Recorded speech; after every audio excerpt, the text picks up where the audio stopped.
Quisiera esta noche continuar un poco con algo que empezamos a hablar el domingo pasado a la mañana.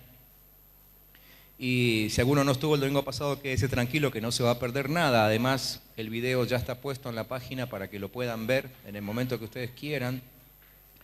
Y hablando de página, les insistimos en que recomienden la página a sus amigos para que todos puedan estar también enterados y de lo que sucede en la iglesia, pero también compartiendo los mensajes. Creo que a muchos de nuestros amigos y familiares les puede hacer bien lo que estamos poniendo allí en la página. Y el domingo pasado comenzamos a trabajar sobre este que es nuestro lema.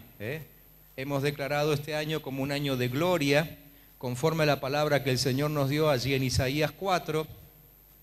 Y dijimos algunas cosas importantes la semana pasada que yo quiero rápidamente repasar, no solamente por aquellos que no estuvieron el domingo, sino también por nosotros, porque es un tema que hay que seguir masticándolo bastante, pero si lo terminamos de entender, les puedo asegurar que estamos en el camino justo para que Dios haga lo que tiene que hacer con nosotros.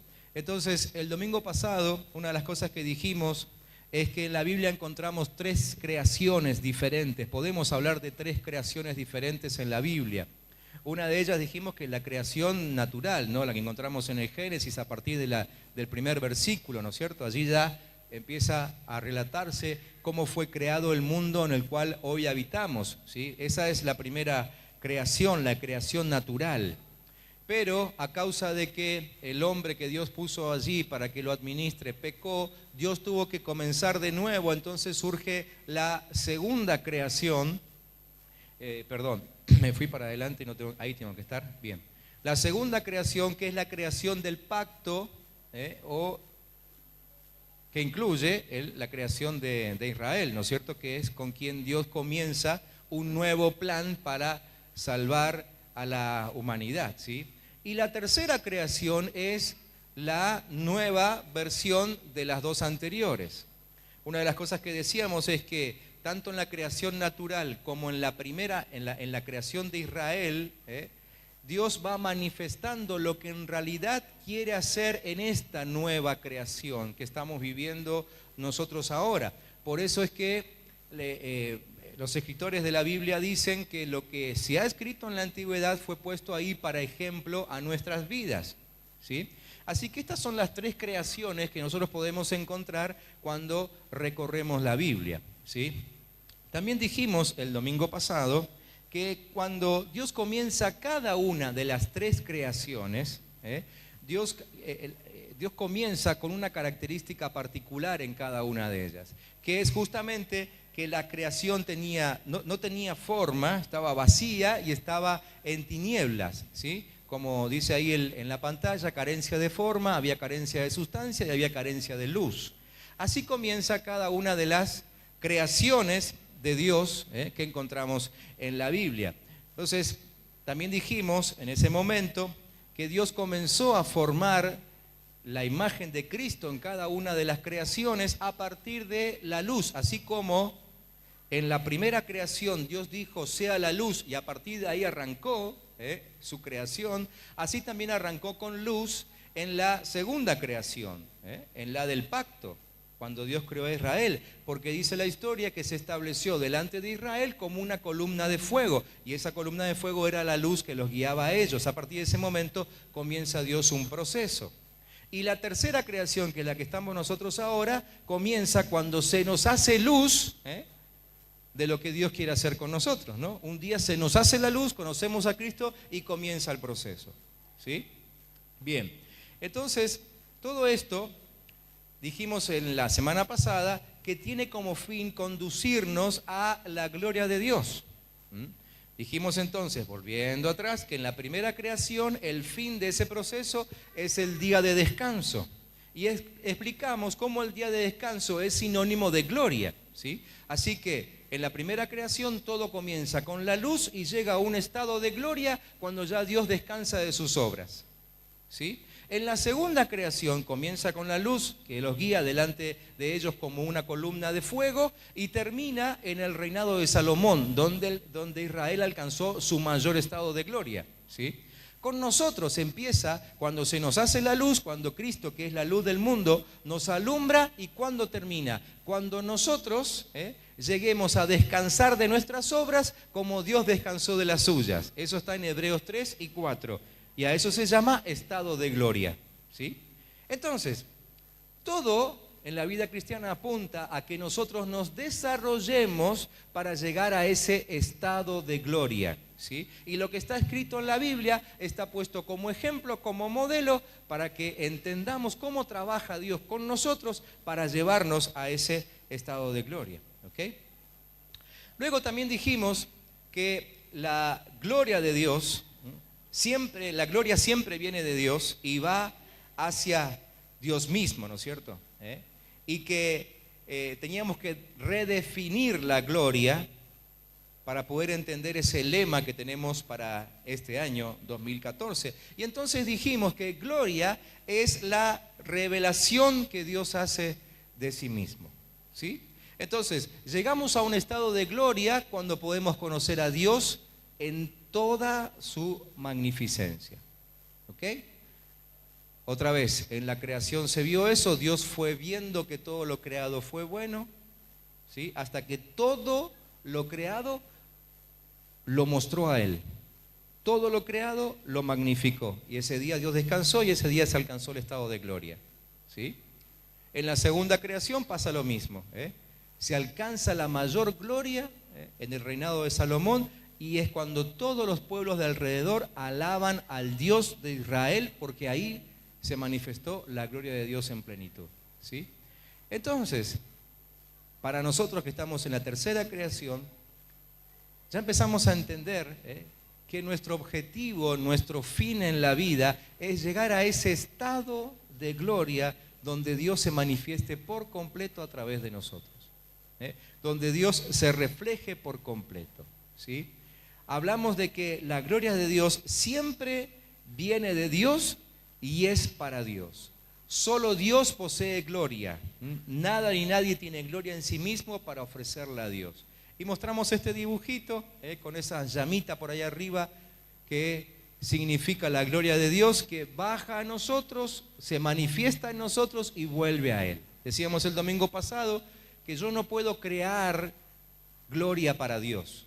Yo no puedo inventar gloria, ¿sí? Es decir, cuando nosotros decimos vamos a glorificar a Dios, suena muy lindo en un culto de alabanza y adoración, pero en realidad nosotros estamos imposibilitados de darle gloria a Dios por nosotros mismos. Lo único que podemos darle es lo que en nosotros hay, y lo que en nosotros hay ni se asemeja a lo que hay en la presencia de Dios, entonces no sirve para glorificarle. Lo único que nosotros le podemos dar es lo que de Él recibimos primero. Entonces, si queremos glorificar más a Dios, ¿qué tenemos que hacer? Recibir más de Él. Cuanto más recibo, más tengo para darle. ¿Me entienden? ¿Sí? Bien, todo eso lo explicamos bastante bien el domingo pasado, ¿no es cierto? Y entonces, como para poder explicar un poco todo esto, usamos algunos ejemplos y decíamos que un ejemplo típico de esto es, por ejemplo, los diamantes, ¿no? Y decimos que los diamantes en sí mismos no tienen brillo para mostrar su belleza, ¿sí? Decíamos el domingo pasado que si tuviésemos unos cuantos diamantes de distinta clase, todos metidos en una caja bien oscura, en una habitación oscura, y tratáramos de identificar a cada una qué es, no podríamos hacerlo sin el uso de la luz, ¿sí? Porque los diamantes no pueden mostrar su belleza por sí mismos. Ahora, cuando exponemos los diamantes a la luz del sol, entonces el diamante tiene la cualidad de proyectar la luz que está recibiendo del sol, y entonces nos maravillamos, ¿no? Y decimos, qué belleza estos diamantes, pero en realidad la belleza no es del diamante, es de la luz que lo está alumbrando, ¿sí? Es un ejemplo que estábamos poniendo el domingo pasado para entender, porque esto es más o menos el propósito de la creación, exhibir la gloria de Dios de manera tal que expresara o mostrara su gloria. Para eso nos creó, para que mostremos su gloria, ¿sí? Entonces aquí ya podríamos decir que ustedes, yo, todos nosotros, fuimos creados para mostrar la gloria de Dios. Nuestro gran objetivo en la vida que tenemos ahora es mostrar la gloria de Dios. Fuimos creados para eso. Ya aquí podríamos empezar a preguntarnos, bueno, ¿cuánto de esa gloria de Dios estoy mostrando yo a través de mi vida? Es decir, la gente que me ve, ¿puede ver la grandeza de Dios en mí? O quizá ni se entera de que yo soy una persona que los domingos le canto a Dios en la iglesia.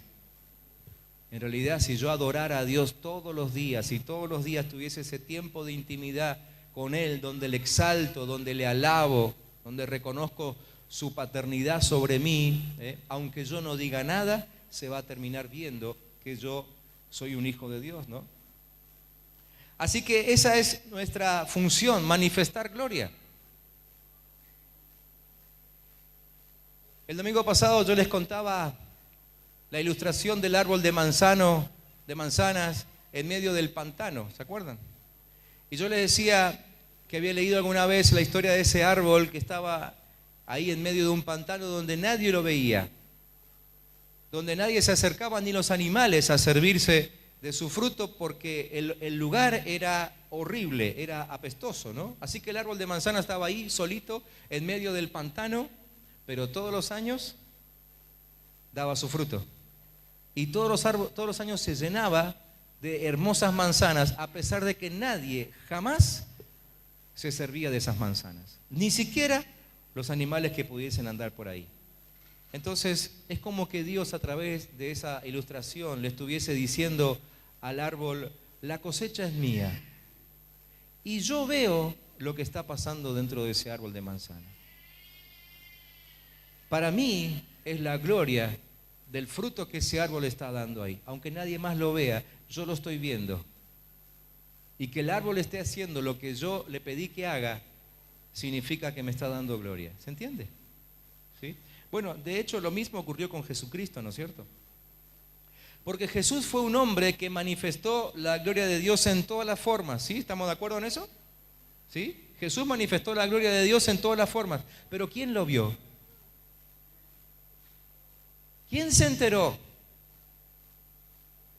De hecho, lo llevaron a la cruz por decir que la gloria del Padre estaba dentro de él.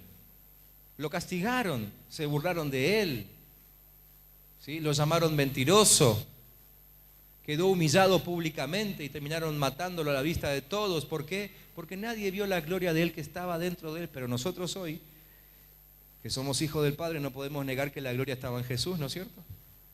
Entonces, ¿para quién era la gloria? Era para el Padre.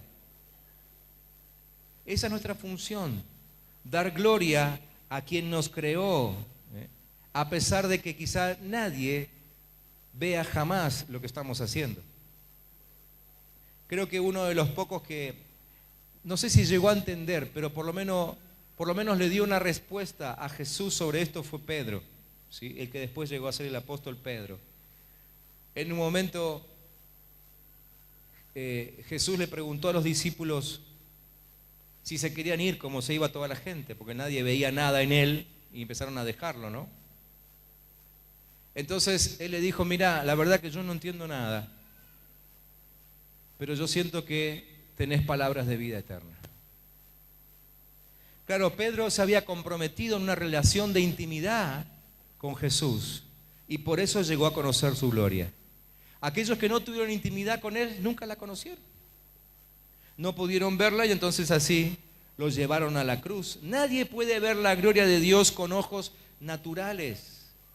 Solamente podemos oír acerca de ella, pero no la podemos ver a menos que nos involucremos con la gloria de Dios.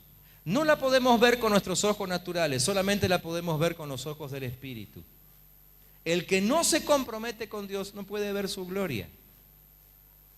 Y yo quiero mostrarles esto en una historia que está en la Biblia esta noche, y ahí ustedes tienen el texto. Primer libro de Reyes, capítulo 10. Primer libro de Reyes, capítulo 10, los primeros 9 versículos. Yo les dije la semana pasada que la segunda creación que encontramos en la Biblia comienza con el pueblo saliendo de Egipto, con Dios presentándose delante de ellos en esa columna de fuego, y Dios va desarrollando su propósito en ellos hasta que alcanza un estado de gloria durante el reinado de Salomón. ¿Sí? Vamos a leer algo de ese reinado. Un breve párrafo, pero para empezar simplemente a entender algo acerca de lo que estamos diciendo y animarlos a ustedes a que sigan estudiando esta historia luego en sus casas, ¿sí? Primer libro de Reyes, capítulo 10, versículos 1 al 9, dice que la reina de Saba era un reinado, un país que estaba al sur de Israel, como a unos 2.500 kilómetros de donde vivía Salomón, ¿sí? Unos 2.500 kilómetros. Dice que se enteró de la fama de Salomón, con la cual él honraba al Señor. Así que fue a verlo para ponerlo a prueba con preguntas difíciles. Estamos hablando de que no se tomaba un avión, un jet privado como ahora, y en 1 horita y 40 había hecho los 2.500 kilómetros, sino que había que caminar por lo menos 14 días a través del peor desierto para llegar a ese lugar, ¿no? Pero evidentemente lo que escuchó la reina de Saba la entusiasmó tanto para ese viaje que ella lo emprendió. Entonces llegó a Jerusalén con un séquito muy grande. Sus camellos llevaban perfumes y grandes cantidades de oro y piedras preciosas. Al presentarse ante Salomón, le preguntó todo lo que tenía pensado y él respondió a todas sus preguntas. No hubo ningún asunto, por difícil que fuera, que el rey no pudiera resolver. La reina de Saba se quedó atónita al ver la sabiduría de Salomón y el palacio que él había construido, los manjares de su mesa, los asientos que ocupaban sus funcionarios, el servicio, la ropa de los camareros, las bebidas, los holocaustos que ofrecían en el templo del Señor. Entonces le dijo al rey: todo lo que escuché en mi país acerca de tus triunfos y de tu sabiduría es cierto. No podía creer nada de eso hasta que vine y lo vi con mis propios ojos. Pero en realidad no me habían contado ni siquiera la mitad. Tanto en sabiduría como en riqueza superas todo lo que había oído decir. Dichosos tus súbditos, dichosos estos servidores tuyos que constantemente están en tu presencia bebiendo de tu sabiduría. Y alabado sea el Señor tu Dios, que se ha deleitado en ti y te ha puesto en el trono de Israel. En su eterno amor por Israel, el Señor te ha hecho rey para que gobiernes con justicia y rectitud. Hasta ahí nomás por ahora. ¿Cuántos habían leído esta historia ya alguna vez? ¿Habían leído ya alguna vez? Sí, algunos cuantos, ¿sí? Quizás siempre la leyeron como una simple historia de la Biblia, pero yo quisiera que esta noche entendamos que esta historia nos muestra el objetivo de Dios en nosotros. Esta historia nos enseña acerca de lo que Dios quiere hacer con nosotros, llevándonos a ese estado de gloria. Acuérdense lo que decía el apóstol, que todo lo que fue escrito en la antigüedad está puesto ahí para servirnos de ejemplo. Así que esta historia está hablando de nosotros, ¿sí? Así que esta reina había escuchado la historia acerca de un rey muy sabio y muy rico a 2.500 kilómetros de su casa y emprendió el viaje para ver si era cierto. Y se llevó anotaditas, dice, muchas preguntas difíciles para hacerle. No sabemos cuáles serán esas preguntas difíciles. Yo hoy repasando el mensaje me imaginaba, ¿no?, que probablemente le hizo preguntas de física o preguntas de matemática. O a lo mejor Salomón le mostró las estructuras, los edificios que había construido y ella quedó maravillada en lo que él sabía de arquitectura y probablemente de ingeniería. y quizá le preguntó acerca de historias, fábulas lejanas, y él a lo mejor le contaba y le explicaba acerca del significado de esas historias. ¿Quién sabe? No sé de qué habrán hablado. Se pasaron varios meses juntos, donde ella se pasaba todo el tiempo haciéndole un ping-pong de preguntas y respuestas, ¿no es cierto? ¿Sí? La cuestión es que en un momento el pasaje, que tan cortito, no nos explica todo lo que ellos deben haber vivido ese tiempo, pero sí nos dice que llegó un momento en que la reina de Saba, dice, quedó atónita. En otra versión dice que quedó sin aliento. Quedó sin aliento. En otra versión más contextual dice que su espíritu se estremeció de asombro. ¿Sí? Prácticamente podríamos decir, se le cortó la respiración, asombrada por la sabiduría que tenía este hombre. ¿Sí? Quizá podamos hacer el ejercicio, después lo pueden hacer en su casa ustedes, ¿no? El ejercicio que hice yo mientras preparaba el mensaje.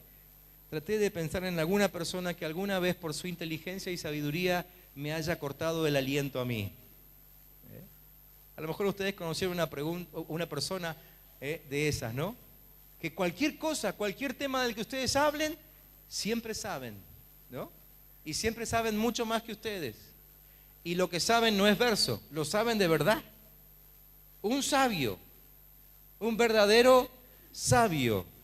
¿Sí? Bueno, esa fue la experiencia de la reina de Saba, ¿no es cierto? Ahora, como les dije, esta historia habla de nosotros.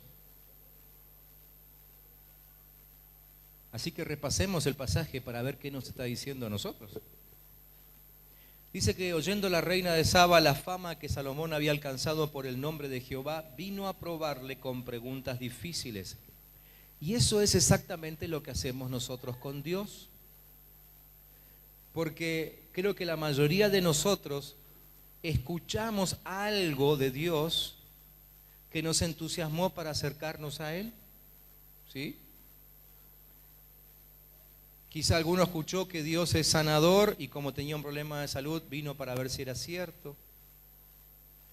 Quizá alguno escuchó que Dios es poderosísimo, muy rico y a lo mejor en medio de un estado financiero calamitoso se acercó a Dios para ver si era cierto. Quizá estaba desalentado, desconcertado de la vida, frustrado de los amigos, pero escuchó que Dios es fiel, que Dios es amoroso, que Dios es misericordioso y se acercó para ver si era cierto, ¿no?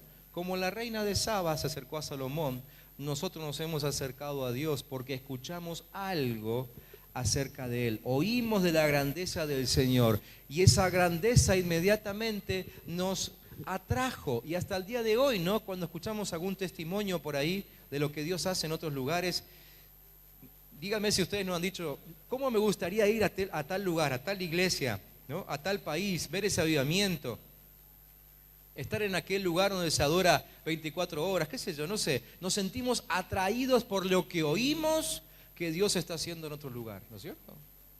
Bueno, eso le pasó a la reina de Saba. Y obviamente vamos con miles de preguntas para ser respondidas, ¿no? ¿Por qué yo no puedo vivir lo mismo? ¿Por qué en tu país sí, acá no? ¿Sí? Y vino a Jerusalén con un séquito muy grande, con camellos cargados de especias y oro en gran abundancia y piedras preciosas.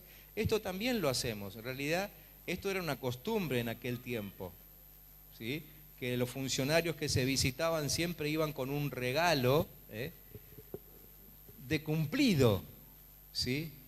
En general con el regalo, bueno, había algunos casos, especialmente en tiempos de guerra, en que se llevaban regalos para buscar paz con el otro rey. Pero no es el caso. Este no es el caso porque esto no era tiempo de guerra, era tiempo de paz. Salomón vivió en tiempo de paz.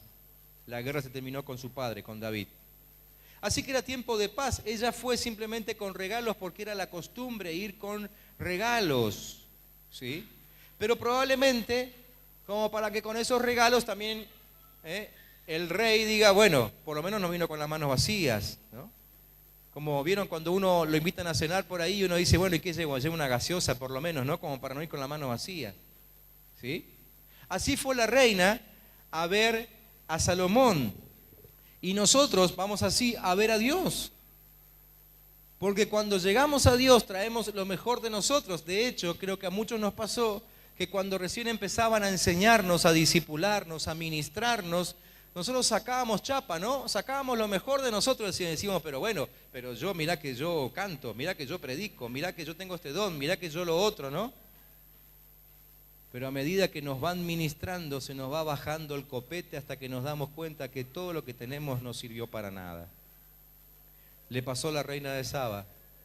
Ella llegó con un bagaje impresionante de riquezas de su reino, para presentárselas a Salomón, pero cuando llegó ahí, yo creo que la reina de Saba se debe haber sentido avergonzada por lo que le llevó. Ustedes se imaginan que, según los cálculos que se hacen hoy en día, el ingreso por año al reino de Salomón era de alrededor de 100.000 millones de dólares. Ingreso por año. 100.000 millones de dólares. ¿Alguien sabe cuánto es eso? Ni saben. Era algo impresionante. ¿Sí? Salomón en su época manejaba literalmente el comercio del mundo conocido. El oro llegaba por miles de toneladas, ni siquiera por toneladas, por miles de toneladas a su reino. ¿Sí? Una de las cosas que la reina de Saba vio es que el ejército, dice la historia, ¿no? De que el ejército tenía escudos de oro, obviamente que no eran para defensa, porque el oro no es un metal para defensa. Entonces, una de dos, o tenía un ejército con una vestimenta solamente para la vidriera, que era todo de oro, o los escudos de hierro tenían inserciones de oro a tal punto de que brillaban a la vista. Y el ejército de Salomón no era pequeño, era uno de los ejércitos más grandes de la época, a pesar de que nunca lo usó, porque nunca fue una sola guerra. Así que me imagino que la reina de Saba debe haberse avergonzado por lo que llevó en sus camellos, ¿no? Cuando fue a ver a Salomón. Pero claro, ella había escuchado de la gloria, todavía no la había visto hasta ese momento. Y cuando vino Salomón, le expuso todo lo que en su corazón tenía, y Salomón le contestó todas sus preguntas, y nada hubo que el rey no le contestase. Y cuando la reina de Saba vio toda la sabiduría de Salomón y la casa que había edificado, asimismo la comida de su mesa, las habitaciones de sus oficiales, el estado y los vestidos de los que le servían, sus maestresalas, sus holocaustos que ofrecían en la casa de Jehová, se quedó asombrada. No quedó aliento en ella, dice la otra versión, ¿sí? Entonces, ¿qué tenemos en este pasaje? Aquí tenemos simplemente la diferencia entre oír y ver la gloria de Dios. Una cosa es oír acerca de la gloria de Dios y otra cosa es verla. ¿Están entendiendo la diferencia? ¿Están entendiendo cómo esta historia está puesta ahí para que nosotros modifiquemos nuestra conducta y permitamos al Espíritu que trabaje en nosotros? ¿Sí? Lo que oímos acerca de Dios no tiene nada que ver con lo que es ver la gloria de Dios. Ahora, nadie comprueba la gloria de Dios hasta que no se mete dentro de sus puertas. ¿Sí? Lo dijo la reina de Saba. Ella dijo, yo había oído de tu grandeza, pero recién ahora que vine, dice, que entré a tus muros, recién ahora veo tu gloria. Nadie puede ver la gloria de Dios desde afuera. El que se queda afuera, quizás por temor, por vergüenza, o porque le gusta más afuera que adentro, aunque no conoce lo que hay adentro, ¿no? Ese nunca conoce la gloria de Dios. Y va a seguir escuchando de la gloria de Dios, pero nunca la va a ver en toda su magnificencia como la ve aquel que entra dentro de los muros del Señor. Aquellos que se meten en la profundidad del conocimiento de Dios. Solamente así podemos ver su gloria, entrando a Él. ¿Me están entendiendo? y dijo al rey: verdad es lo que oí en mi tierra de tus cosas y tu sabiduría, pero yo no lo creía. Hasta que he venido y mis ojos han visto que ni aún se me dijo la mitad. Yo les pregunto esta noche, muchos de ustedes oyeron acerca de Dios antes de conocer a Cristo. Ahora que ya lo han conocido, ¿cuántos de ustedes podrían decir como la reina de Saba: no me contaron ni la mitad? ¿Cuántos pueden decir eso? ¿Sí? Algunos están experimentando eso. Desde afuera solamente se ve como fanatismo, se ve como ideas raras, se ve como locuras, ya lo dijo el apóstol Pablo. Este evangelio es locura a los que no creen. Se nos ve como locos. Pero el que entra, abre los ojos y dice: no me contaron ni la mitad. No me contaron ni la mitad. Bienaventurados tus hombres, dichosos estos tus siervos que están continuamente delante de ti y oyen tu sabiduría. Jehová tu... Fíjese lo que está diciendo la reina. La reina está diciendo que los empleados de Salomón eran más dichosos, más benditos, más felices que ella misma. En esas palabras, yo casi puedo ver que la reina de Saba estaba lista a cambiar de oficio. Ella quizá en un momento pensó en dedicarse a trabajar en la casa de Salomón y dejar su propio reinado, porque evidentemente un empleado de Salomón era más rico que ella como reina. ¿Sí? Les aclaro que la reina de Saba era casada y que, según dicen los historiadores, su esposo, el rey, tenía otro reino. No era una familia cualquiera. Cada uno tenía su propio reino. Era familia de mucha grandeza y de mucha riqueza, pero ni aun así les llegaban a los tobillos al reino de Salomón. Por eso ella dice: bendito tu siervo, que está todo el día acá escuchando tu sabiduría, porque Jehová ha amado siempre a Israel, te ha puesto por rey. Entonces nadie tiene la capacidad de conocer la gloria que Dios estableció en la tierra sin participar de ella. Es decir, no podés conocer su gloria si no te comprometes a participar de esa gloria. La palabra es clara cuando dice que Dios no tira perlas a los chanchos. Es decir, si alguien no está dispuesto a pagar el precio de vivir dentro de los muros de su intimidad, entonces Él no va a mostrar su gloria.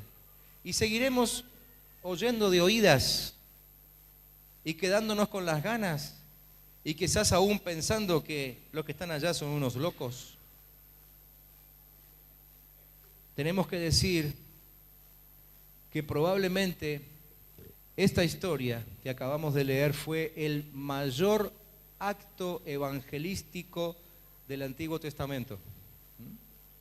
Repito, quizá este fue el mayor acto evangelístico del Antiguo Testamento, porque nunca antes y nunca después se mostró la grandeza de Dios de tal forma como la vio la reina de Saba en el palacio de Salomón.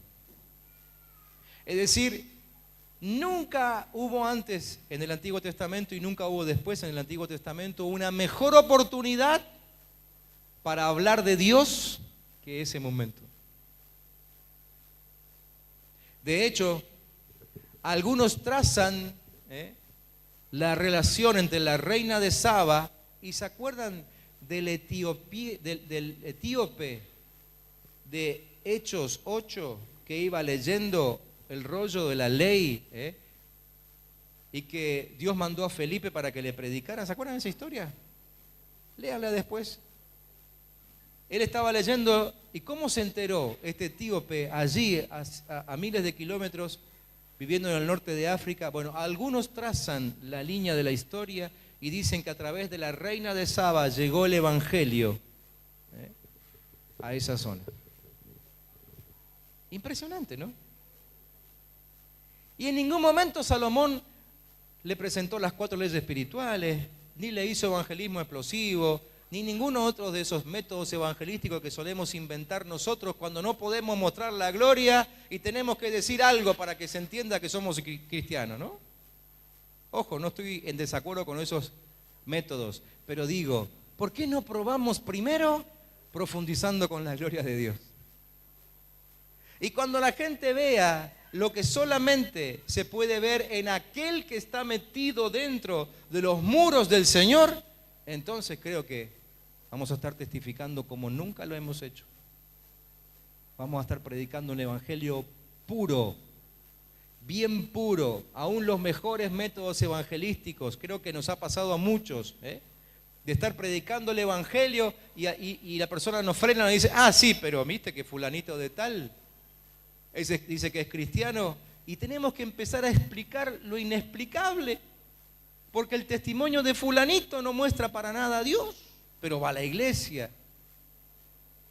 Y peor debe haber sido aquella persona que predicando el evangelio, el que está ahí escuchando dice, pero si yo te conozco del otro barrio, ¿qué me venís a decir? Eso debe ser más humillante todavía, ¿no? ¡Qué vergüenza!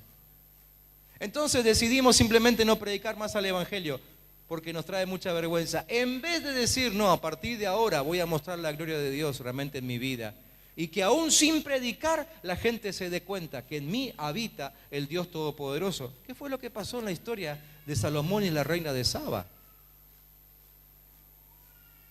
Una de las cosas por las cuales la reina quedó más admirada fue por cómo él adoraba a su Dios. Una de las cosas que más le llamó la atención fue la cantidad de holocaustos, sacrificios que todo el tiempo se estaban levantando delante de Dios. Ella se fue impactadísima. Por eso, sin conocer a Dios, ella termina reconociendo al Dios de Israel como el Dios que trajo a Salomón a ese lugar. Me parece que no hay mejor método evangelístico que eso. Quiero ir terminando, porque creo que ya estamos entendiendo a dónde vamos, ¿no? Pero si no entendiéramos nada, por lo menos necesitamos entender esto, que nosotros no tenemos gloria propia para darle a Dios, excepto la gloria que recibimos de Él primero. Esa gloria es formada en nosotros y luego de ese proceso se ofrece de regreso a Él como olor fragante, ¿no? Entonces, gloria es la naturaleza de Dios, es la vida de Dios, es la justicia de Dios desarrollada en ti y en mí y ofrecida de regreso al Padre. Así que en la historia de Salomón y en toda la historia de Israel hasta Salomón, entonces encontramos cómo Dios fue desarrollando su gloria y cómo lo quiere hacer en nosotros. Repasemos. Dios comienza el proceso trayendo luz sobre el pueblo, dijimos, ¿no es cierto? Lo saca de Egipto y Dios se pone delante como una columna de fuego. Todo arranca con luz. Después dice que los lleva a la conquista del territorio prometido, Canaán. Lo mismo hace Dios con nosotros, quiere que conquistemos el territorio que Él preparó para nosotros, que no es un territorio geográfico, no es físico, es un territorio espiritual, es una vida. Él quiere que conquistemos una vida, la vida prometida por Él.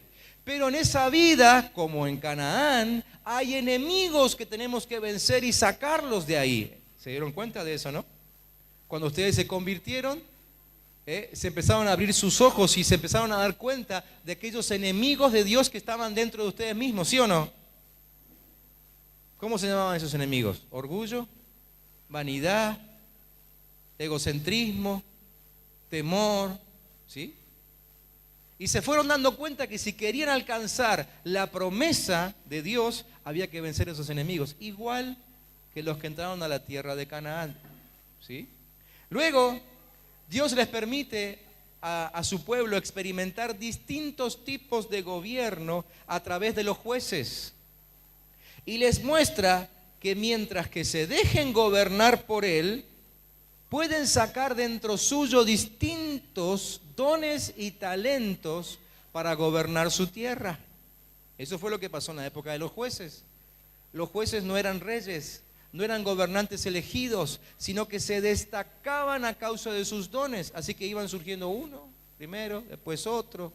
Estaba 40 años, después había otro que estaba 80 años, después otro que estaba 18 años. Entre ellos hubo una mujer, ¿sí?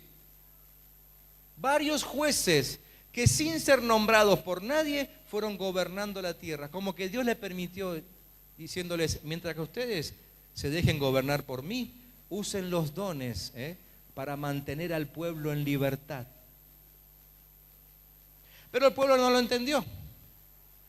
Entonces el pueblo dijo, no, nosotros queremos rey como tienen todas las naciones. Entonces Dios le dijo, bueno, muy bien, ahora les voy a mostrar entonces cómo tiene que ser un rey conforme a mi corazón. O sea que ustedes quieren a alguien que los lidere y no se dan cuenta de que se pueden liderar solos, simplemente que se mantengan bajo mi gobierno. Pero ya que ustedes no quieren darse cuenta de eso, bueno, está bien, les dejo. Tengan un rey.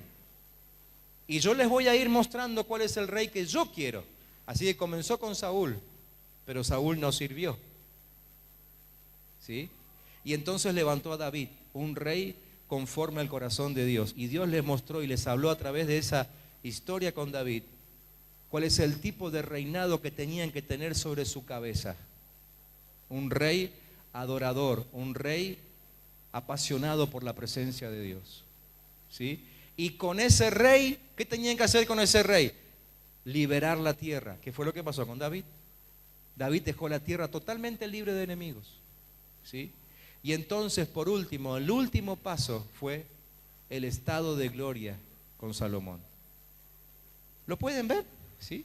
Todo el proceso, desde el desierto hasta la máxima gloria,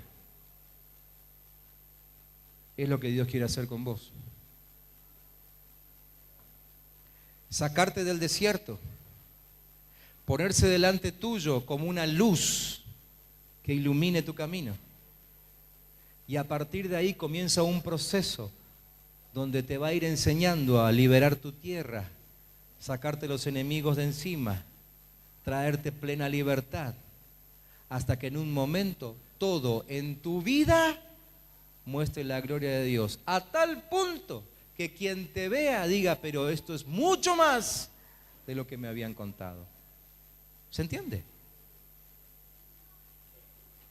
Este proceso nos enseña que no importa lo que una persona haga, cuánto ore, cuánto de bien actúe, cuánto cante, no importa si cierra sus ojos, si canta con los ojos abiertos, si aplaude, la verdad es que no le puede dar gloria a Dios a menos que la misma naturaleza de Dios esté siendo formada en su espíritu. Si la gloria de Dios no está siendo formada en nosotros, nos podemos engañar entre nosotros, pero a Dios no engañamos. Y a la hora de mostrar su gloria, no servimos. Y la gente va a seguir diciendo que Dios no existe. ¿Se entiende? La gloria de Dios habla de su peso, ¿sí? Habla de su peso.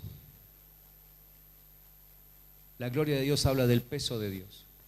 El peso habla del valor que Dios tiene, que es imposible compararse al nuestro. Si yo quiero glorificar a Dios, necesito recibir de Él. Yo no puedo con lo mío. Si yo le quiero entregar lo mío, simplemente lo ofendo. Ofendo a Dios. Por eso mi mejor alabanza no es dar, sino recibir. ¿Sí? ¿Me dejan hacer una pruebita? ¿Alguno de ustedes trajo un billete de 100 pesos? ¿Alguien trajo un billete de 100 pesos? ¿Sí? Mario, vení acá con tu billete de 100 pesos. Los demás tienen miedo de que lo asaltemos, una cosa así. Vení, por favor, Mario. Vení aquí con tu billete de 100 pesos. Yo quiero hacer un cambio con vos. ¿Te puedo cambiar un billete por otro? ¿Sí? Yo le voy a dar a Mario este billete. ¿Lo pueden ver de por ahí? Ese es de 100 y este es de 2. Pero es lo que yo tengo. ¿Te lo puedo cambiar?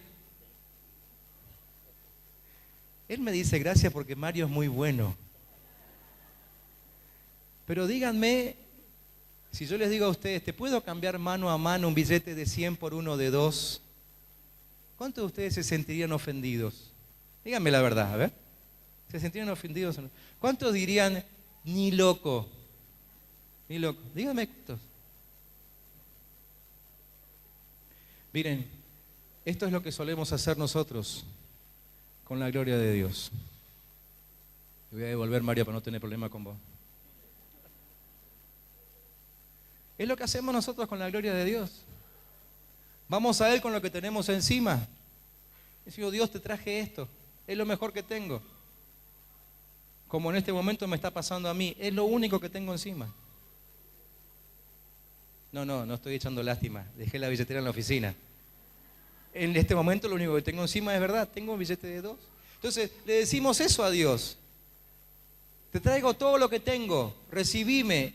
¿Y cómo se siente Dios? Imagínense cómo se siente Dios allí en su presencia cuando Él puso en nosotros desde la creación muchísimo más de lo que yo le estoy presentando.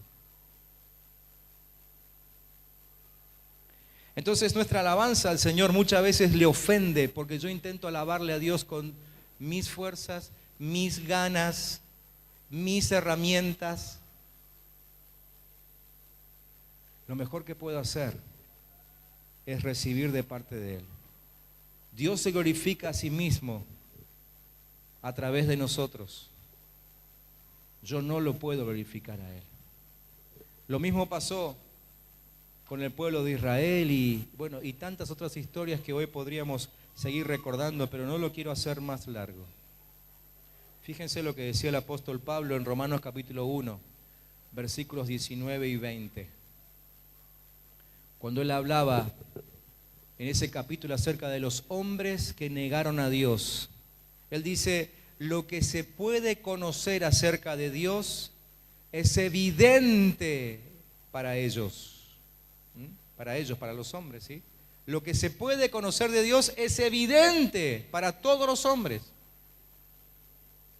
Por eso no podemos decir que nadie, no podemos decir que alguien, mejor dicho, en la historia, se haya quedado sin conocer algo de Dios. El miércoles aquí en la reunión Ezequiel nos ministraba al principio de la reunión leyendo el Salmo 19. Y ese salmo está clarito. Dice, los cielos cuentan la gloria de Dios. ¿Sí? ¿Cuántos leyeron ese salmo alguna vez? ¿Y cómo sigue? Y el firmamento anuncia la obra de sus manos. Es decir, nadie puede decir que no escuchó de Dios. Dios de alguna forma se manifiesta a todos y se manifestó a todos. Me acuerdo que cuando yo era joven había una pregunta de esas típicas que te hacían, ¿no? ¿Y qué pasa con esas tribus alejadas a quienes nunca les llegó el Evangelio? La Biblia es clara, dice que Dios da a conocer su gloria a todos. Pablo lo dice, lo que se puede conocer acerca de Dios es evidente para todos, pues Él mismo, o sea, Dios mismo, se lo ha revelado. Porque desde la creación del mundo, las cualidades invisibles de Dios, es decir, su eterno poder y su naturaleza divina, se perciben, escuchen, se perciben claramente a través de lo que Él creó, de modo que nadie tiene excusa. Todo muestra su gloria. Los gentiles de la Biblia tenían su testimonio de Dios en lo natural.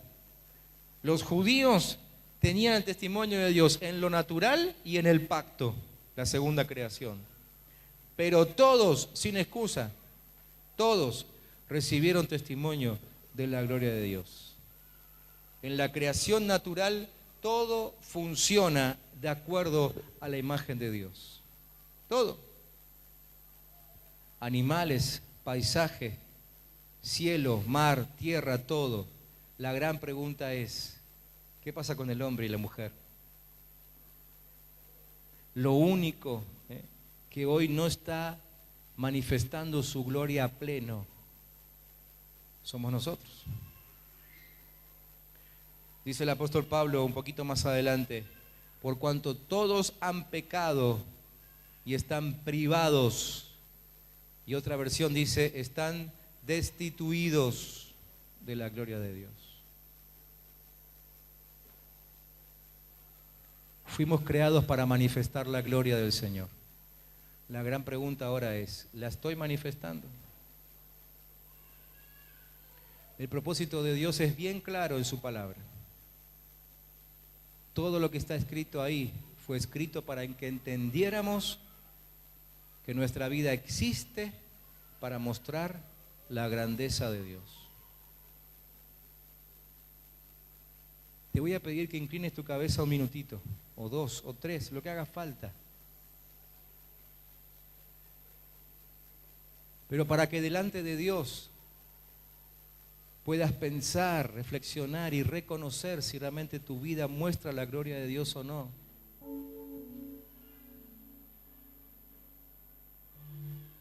Que puedas reconocer si tu forma de hablar manifiesta la gloria de Dios.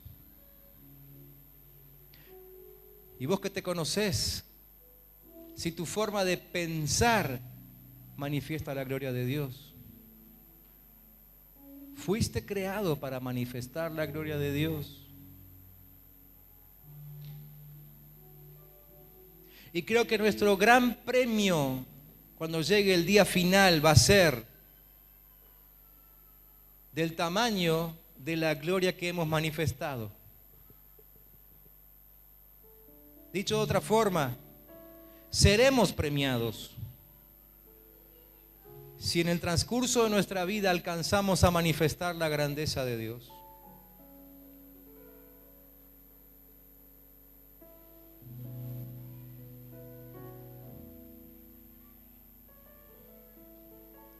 Eso no nos habilita a vivir una vida de pecado y cada tanto a hablar bien de Dios, ¿no?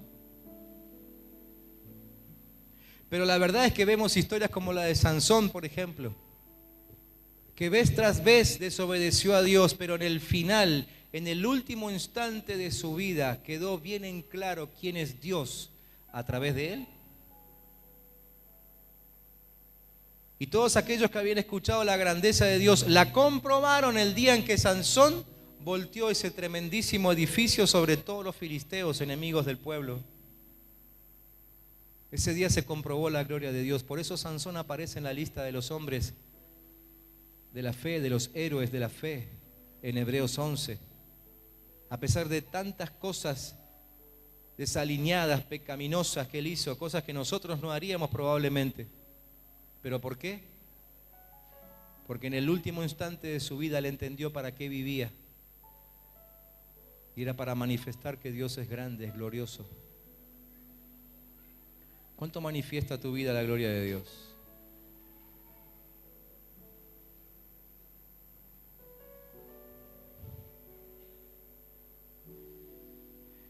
Yo recién les hablaba de que la experiencia de la reina de Saba y Salomón quizás fue la mayor oportunidad evangelística del Antiguo Testamento.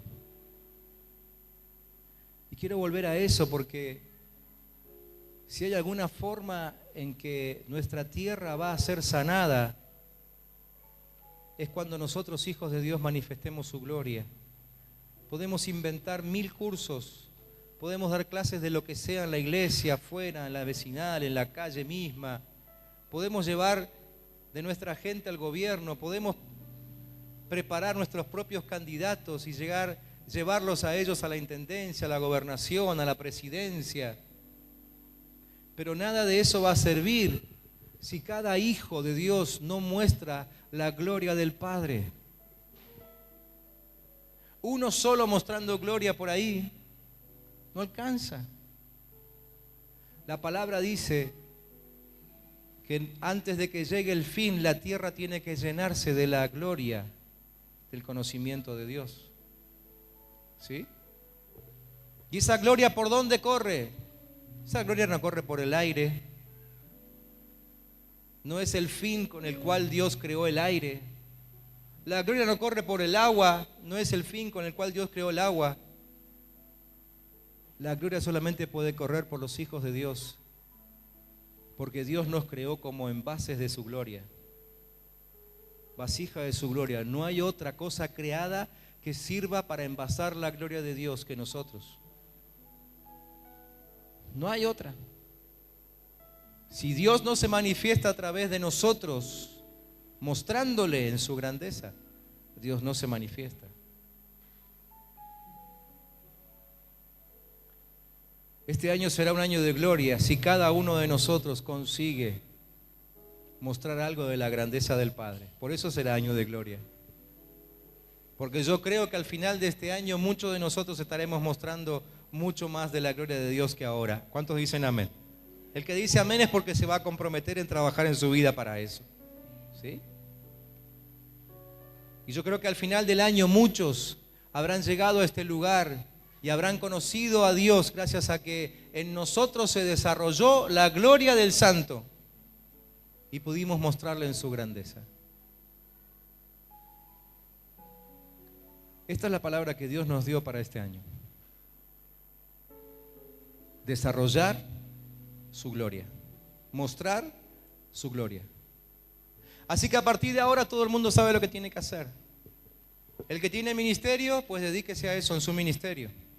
A partir de hoy, todo el mundo mostrando gloria en su ministerio, ¿sí? Buscando que la gloria de Dios los llene en privado para luego esa gloria fluya cuando estén trabajando con su grupo de crecimiento, con sus niños que están en el ministerio de niñez, con quien sea, ¿sí? Pero en el ministerio que estemos, permitiendo que la gloria de Dios se manifieste a través de nosotros, ¿sí? Yo creo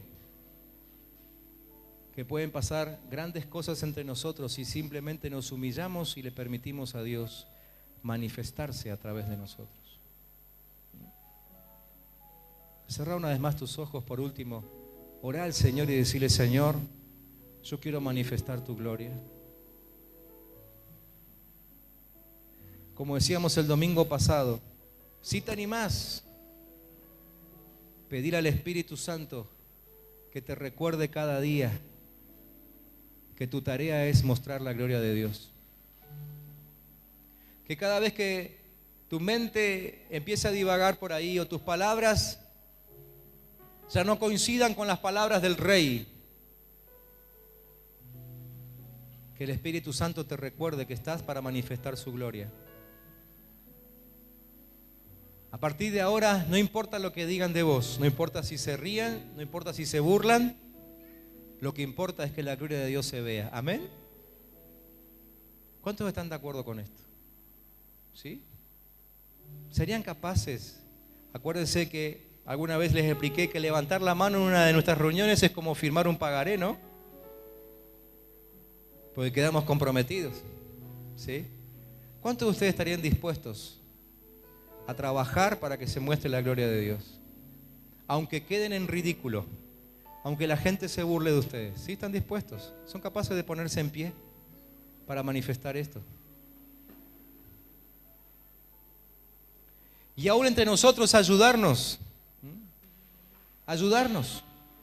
porque nos conocemos débiles, sabemos que somos débiles, porque los otros son tan débiles como lo soy yo. Y yo me quiero hacer el agrandado a veces, pero tengo que reconocer que también soy débil. Entonces, si reconozco que soy débil, puedo ayudar al débil que tengo al lado mío, que justo se le escapó una palabra que no conviene. Entonces, con amor, lo exhorto y le digo: che, acordate que necesitamos mostrar la gloria de Dios. Conducilo a que pida perdón, a que se arrepienta. Y así unos a otros ayudándonos, para que en algún momento el Espíritu haya completado la obra de Dios en nosotros y como iglesia manifestemos su gloria. Si desea comunicarse con nosotros, puede hacerlo a través de las siguientes vías. Iglesia El Camino Neuquén.